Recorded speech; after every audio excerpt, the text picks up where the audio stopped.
Alors on pourrait peut-être commencer par un petit tour de table, pour dire au moins votre prénom à tout le monde. Puis si vous avez envie d'évoquer un petit peu pourquoi vous êtes là, s'il y a encore l'illusion d'une cause, et s'il y a aussi l'illusion d'un espoir quelconque.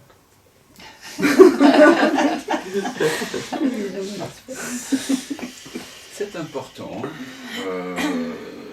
de faire monter l'espoir, d'être honnête. Je dirais que c'est la base de ce stage, c'est que vous soyez honnête, que vous parliez simplement à partir de là où vous en êtes réellement, et non pas à partir de là où vous pensez que vous devriez être, compte tenu de toutes les vidéos non-duelles que vous avez regardées. Vous voyez ce que je veux dire ? Être là avec le cœur, et c'est là qu'on se fait attraper. C'est pour ça que le thé que je vous ai servi s'appelle l'attrape-cœur. Ah, c'est beau. Bien joué, et tu nous dis ça maintenant. Et en plus, j'ai une information supplémentaire d'importance, c'est que ce thé, vous avez remarqué, il est rehaussé de notes de litchi, de framboise, de pétales de rose, tu ne le contesteras pas. Non, non. Il vient d'une petite chaîne de thé qui s'appelle l'autre thé. Délicieux. En 2 mots. Oui. Il se trouve que Krishnamurti, que je lisais beaucoup il y a une 30aine d'années, quand il faisait référence à ce vers quoi nous pointons ici, il a appelé ça the otherness. Ce qui, pour moi, traduit en français, veut dire l'autre thé. J'ai inventé un mot. L'autre thé. Ce qui est totalement autre que tout ce qu'on voit. Et quand je suis arrivé pour la première fois dans ce magasin de thé, j'ai dit à la vendeuse que l'autre thé, oui, en un mot, ça pointait vers notre vraie nature. Un petit peu regardé. Maintenant, elle t'appelle l'autre. L'inquiétante étrangeté. Alors ça, c'est autre chose. Oui, Mais ça me fait penser à ça par association, en fait. Oui, tout à fait. L'inquiétante Étrangeté. Ah oui, Mais Le c'est, personnage qui parle de l'outre noir. Ça, c'est un très joli Mais concept freudien, je crois. Hein. Oui, mais c'était même pas pour ça. C'était juste, voilà, le mot qui me venait avec mon cœur. Justement. Sans concept particulier. Ouais. Et donc en plus vous buvez ce thé, plus ça va s'infuser. L'autre thé. Ouais, c'est un joli néologisme.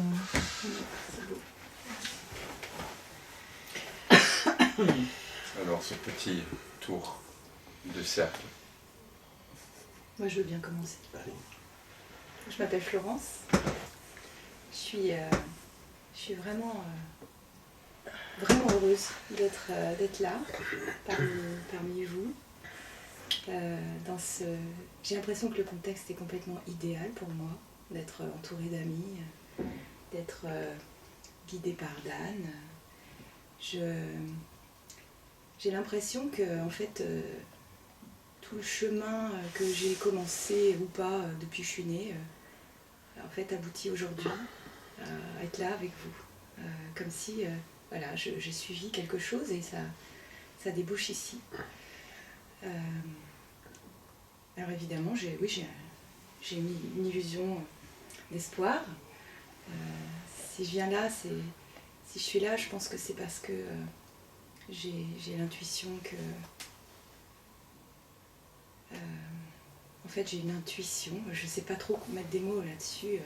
Je sens quelque chose qui pousse à l'intérieur ou qui pousse à l'extérieur, je ne sais pas, quelque chose qui doit se connecter. Et j'ai l'impression qu'il y a un petit déclic qui me manque pour faire la connexion. Voilà. Et de temps en temps, je sens dans les satsangs, je sens ça, que ça se connecte. Ou après les satsangs, j'ai l'impression d'avoir atteint une espèce d'état où ça va basculer. Voilà, ça va basculer. Mais ça bascule pas. Et je ne sais pas ce qui manque. Donc j'ai cet espoir que ça bascule. Voilà. C'est une belle porte d'investigation. On verra. En passant par la porte, s'il y a même réellement une porte. C'est pour ça que dans la tradition zen, on appelait ça la porte fantôme. Mais il faut bien passer par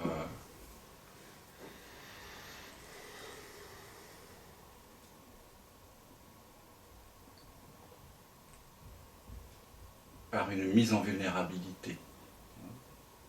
Ouais.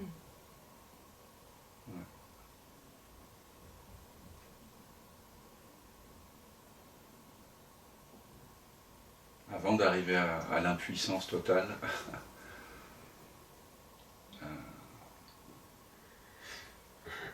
je vous invite à faire monter l'espoir, s'il y en a. Et comme ça, nous investiguerons la nature de l'espoir, à la fois sur le plan de la connaissance, mais aussi, donc, le retournement, le jnana yoga, mais aussi sur le plan du senti. Parce que l'impression de l'espoir, elle se manifeste dans le corps. Dès qu'il y a de l'espoir, il y a le désespoir. L'espoir, c'est penser la vie. C'est la façon dont on pense l'avenir. Et puis le désespoir, c'est ce qui est là. L'espoir, c'est la pensée. Et ce qui est là, le désespoir, c'est ce qui est à sentir. C'est deux faces d'une même pièce. La peur, le désir. L'espoir, le désespoir. Et si on regarde que du côté de l'espoir, l'esprit sera séparé. Parce que ce qu'on est réellement prend à la fois la forme de l'espoir et du désespoir, mais essentiellement, c'est ni l'un ni l'autre. Merci Florence. Alors, je m'appelle Eric. Donc moi, je ne sais pas si je bascule ou pas de temps en temps. Comme Florence, je pense qu'on est arrivé à un certain cheminement. On a traversé plein de choses qui nous ont fait évoluer pour arriver jusqu'ici. Donc voilà, je sais pas trop... je sais pas, je pense que des fois je sens que j'ai basculé, des fois pas, et puis je sais pas trop ce que c'est que cette bascule de toute façon. Donc, je sais pas trop où on doit arriver. Donc voilà, c'est pas grand chose finalement. Pour le stage par contre, déjà je suis très heureux d'être ici. Un peu comme si c'était des vacances. Parce que je suis venu, je sais pas si je l'ai fait de mon plein gré ou pas, mais en tous les cas sans attente, sans espoir justement. J'essaie de me retirer de ça. Et je suis là en fait pour accueillir les choses et je sais pas ce qui va se passer, ça m'intéresse de le savoir évidemment, mais je suis assez détendu face à tout ça. Voilà. Et une petite brindille d'espoir encore. Quand même. En fait, j'ai un détecteur d'espoir. L'espoir peut-être, l'attente un peu moins. Voilà. J'essaie de pas, en tous les cas, Ouais. Je sens que je suis pas trop dedans. C'est ça. Mais peut-être que j'ai fait en sorte de pas l'être, je sais pas trop. Mais on va voir. Ça arrive à un moment de ma vie aussi où c'est aussi bien arrivé. Voilà, le bon moment. Ce que vous êtes en train de dire, c'est qu'il y a une conspiration mondiale, une conspiration universelle pour que vous soyez là. D'accord. Mais nul complot.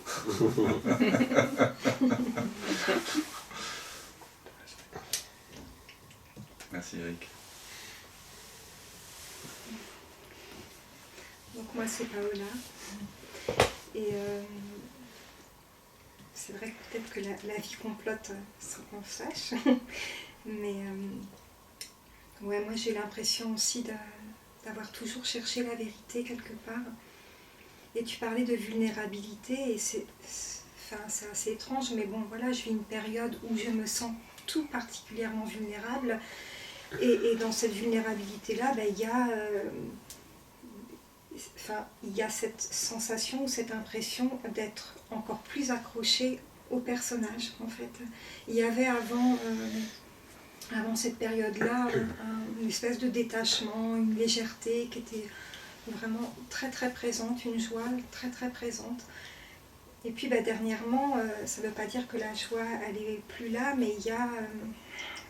je sens que le personnage se colle en fait encore plus. Et en même temps, il y a aussi plein de moments comme ça où je me sens dans un état de vulnérabilité et c'est comme si j'étais plus près de mon cœur en fait. C'est vraiment dans... Voilà, tout...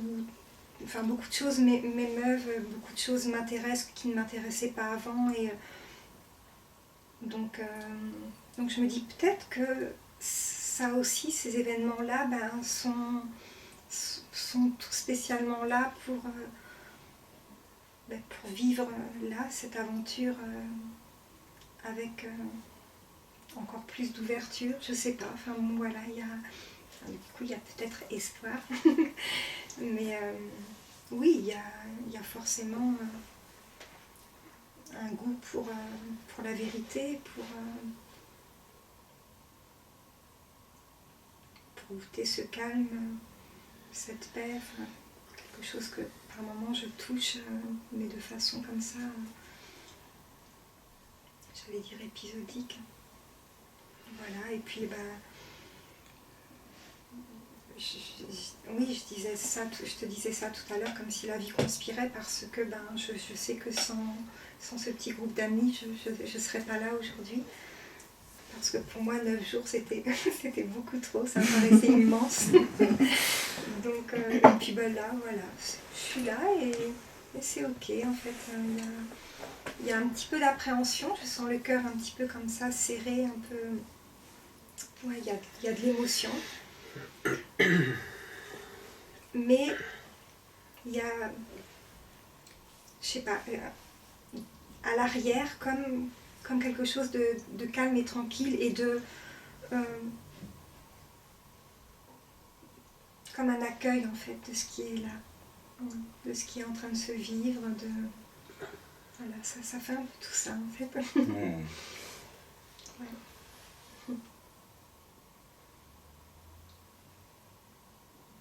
Merci à toi.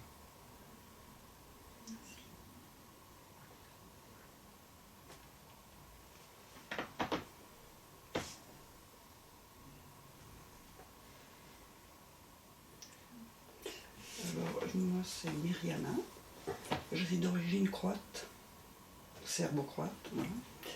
Et oui, je suis sur le chemin depuis un bon moment. Et je ne sais pas ce que je viens chercher au fait, mais... On se le demande. Parce que, je veux dire, intellectuellement, j'ai bien compris qu'est-ce que c'est le final. Et je le vis. Je le vis régulièrement. Justement, je me faisais la réflexion là. C'est extraordinaire. J'ai mis le GPS pour trouver la rue et je suis allée vraiment de l'autre côté. Après, j'ai trouvé la rue, enfin bref, et dans mon idée, c'était 90. Je cherche les 90. Il n'existe pas. Ah. C'est fou, hein? Je reviens là, 70, il n'est pas marqué. Donc, C'est vrai. Bref, donc, je me dis, tiens, il y a des embûches, qu'est-ce que c'est? Enfin bref, ça m'a fait rire. Mais, donc en fait, peut-être ce qui m'intéresse, ce qui m'a fait venir là, c'est de nettoyage, quelque chose comme ça. Nettoyage de printemps. Oui. Il doit y avoir encore des choses, j'ai l'impression que c'est bon, hein, je suis clean, mais... Tu veux aller dans les Je coins. viens vérifier s'il y a encore des trucs. D'accord, oui, écoute. Voilà, c'est... Parce que comment je vis dans cette conscience, dès que je suis happée quelque part, hop, je le laisse faire, je l'accueille et ça s'en va. Et, je veux dire, je pratique ça très souvent. Des fois, je l'oublie quand je suis dans un bouquin ou un truc, mais voilà, donc peaufiner tout ça. Voilà. Et donc très content de vous rencontrer, surtout de voir des couples, ça c'est chouette. Ouais. Voilà. C'est beau. Ça met de l'espoir. Je Je cherche mon autre moitié. Donc voilà, je suis contente d'être là. Merci.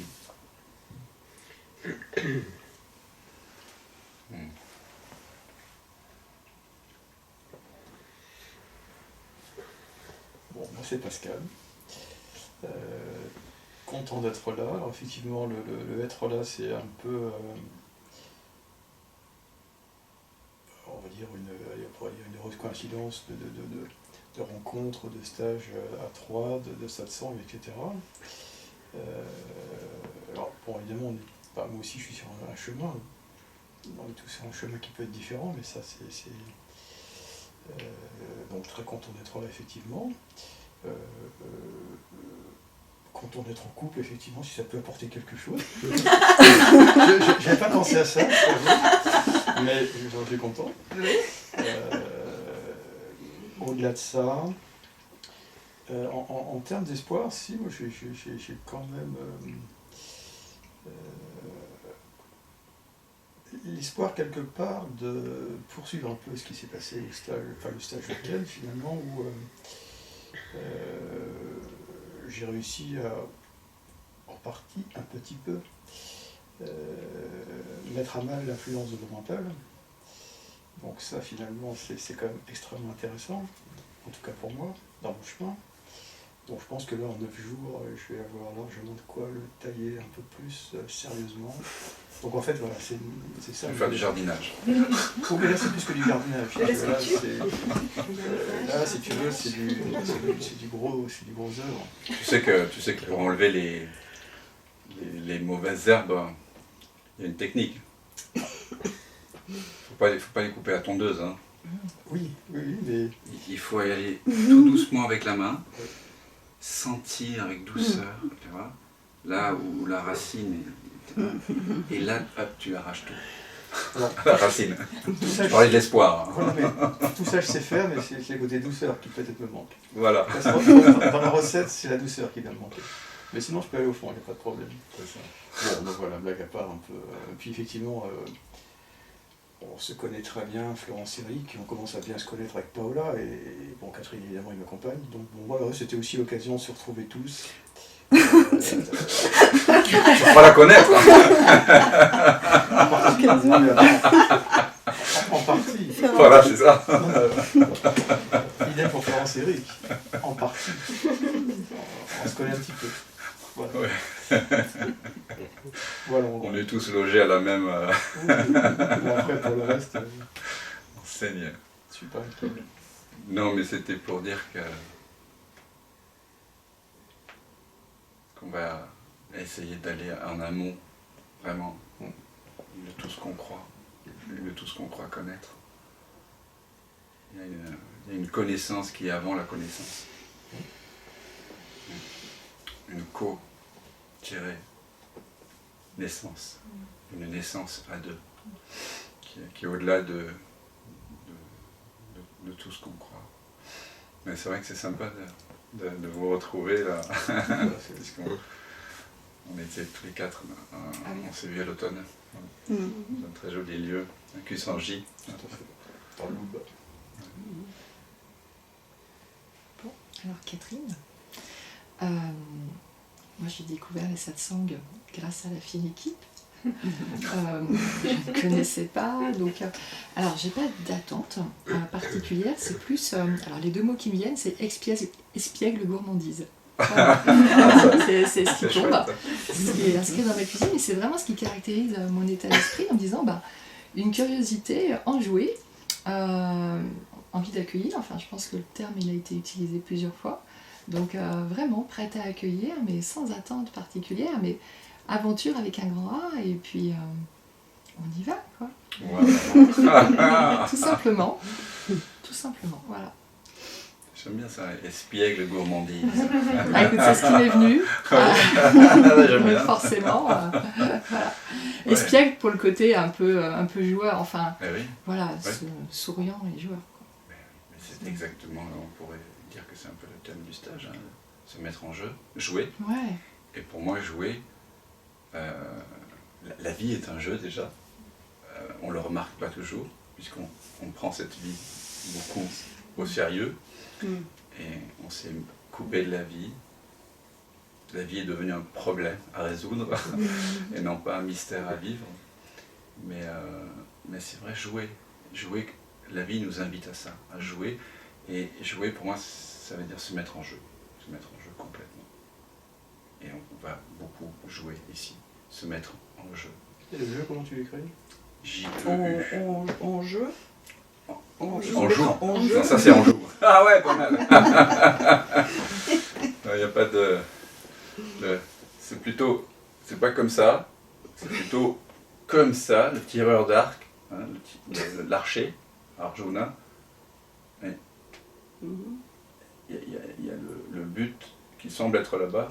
Mhm. En fait, Oui. il est là. Il est de là où Oui. d'où vient la flèche, vers l'espace. Et donc se mettre en jeu, ouais. Eh bien, je vous sens joueur.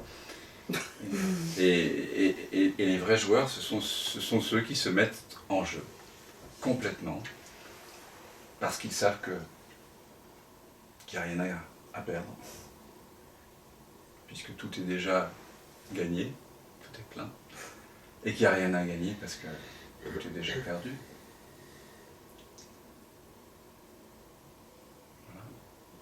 ouais, c'est terminé. Merci Catherine. On va jouer, explorer. Voilà. On ne va pas chercher. C'est très différent, hein, l'attitude du chercheur et l'attitude de l'explorateur. Le chercheur, c'est quelqu'un qui cherche, il est angoissé, il veut retrouver quelque chose. Et c'est la mémoire qui lui dit ce qu'il doit trouver. Il ne trouvera jamais ce que la mémoire lui dit de trouver. Parce que ce qui est à trouver, c'est dans le présent. Mais l'explorateur, il a le regard ouvert, il a une attention sans choix. Il est ouvert.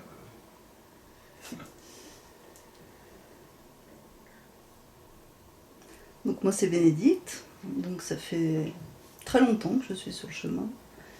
Et j'ai assisté à beaucoup de satsang. Et donc j'ai même passé 18 ans dans une voie hindouiste un peu secte soft, je dirais. Donc là j'ai choisi ce stage parce que je me suis dit bon là C'est maintenant... une secte plus dure. Oui, voilà. Parce que c'est plus impliqué, quoi. C'est pas des satsangs avec des centaines, enfin pas des centaines, mais des dizaines de personnes. C'est pas complètement personnel. Donc c'est vrai qu'au début, quand j'ai vu que c'était 9 jours, je me suis dit oulala, non, je vais jamais faire un truc de 9 jours. Je me suis dit ça à l'automne, on va dire. Il y a beaucoup de gens qui disent ça. Voilà. Puis après, au bout du 5e jour, ils en redemandent. Et donc, toutes les circonstances de la vie ont fait que je suis là. Depuis 6 mois, là, il y a plein de choses qui se sont déroulées qui font que... Ouais. Et puis tu t'es rajouté comme ça. Comment ? Au dernier moment. Ouais. Ouais. Donc, oui, depuis septembre, on va dire, je regarde beaucoup de tes vidéos et tout, et puis ça fait son chemin, et puis voilà, je me suis dit, bon, c'est arrivé comme une évidence, et me voilà. Eh bien, je suis très content que tu sois là avec nous. Moi aussi,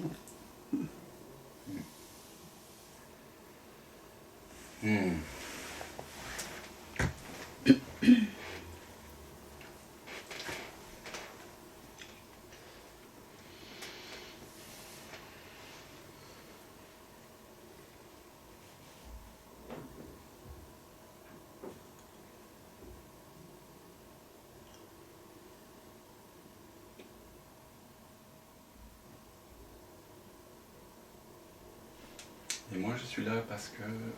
Il y avait un proverbe, je ne sais plus d'où il vient, qui disait que les lèvres ne peuvent pas s'empêcher d'exprimer ce qui emplit le cœur. Et par exemple, quand vous tombez amoureux, vous voulez tout le temps parler aux autres de votre chéri. Voilà, vous ne pouvez pas vous en empêcher, c'est plus fort que vous.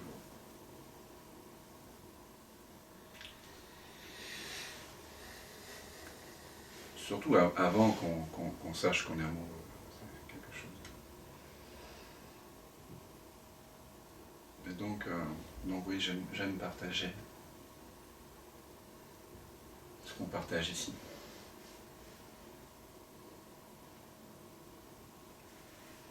Et j'ai vraiment de la joie à voir dans un regard cette lumière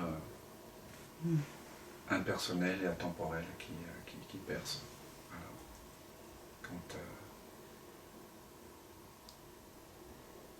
quand les illusions, les nuances tombent, il y a une lumière qui est toujours prête à percer. Ça, je trouve ça tellement émouvant.